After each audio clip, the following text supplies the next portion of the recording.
வணக்கம். நாம இப்ப 10ஆம் வகுப்பு தமிழ் பாடத்துல முந்தைய ஆண்டு பொதுத் தேர்வு வினாக்கள் தான் பார்க்க போறோம். நான் விடையோட கொடுத்திருக்கேன்.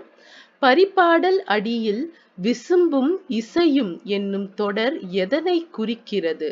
விடை: வானத்தையும் பேரொளியையும். மருந்தே ஆயினும் விருந்தோடு உண் என்னும் தொடர் இடம்பெற்ற நூல் கொன்றை வேந்தன். இங்கு நகர பேருந்து நிற்குமா என்று வழிப்போக்கர் கேட்டது. அதோ அங்கே நிற்கும் என்று மற்றொருவர் கூறியது. அறியா வினா சுட்டு விடை. அறியா வினா, இங்க பேருந்து நிற்குமான்னு அறியாம கேட்டது அறியா வினா. விடை சொல்றது கரெக்டா அதோ அங்கே நிற்கும்னு இடம் காட்டி சுட்டி சொல்றது சுட்டு விடை. தொல்காப்பியம் குறிப்பிடும் இசைக்கருவி பறை. வீட்டை துடைத்து சாயம் அடித்தல். இவ்வடி குறிப்பிடுவது இடையிறாது அறப்பணி செய்தல்.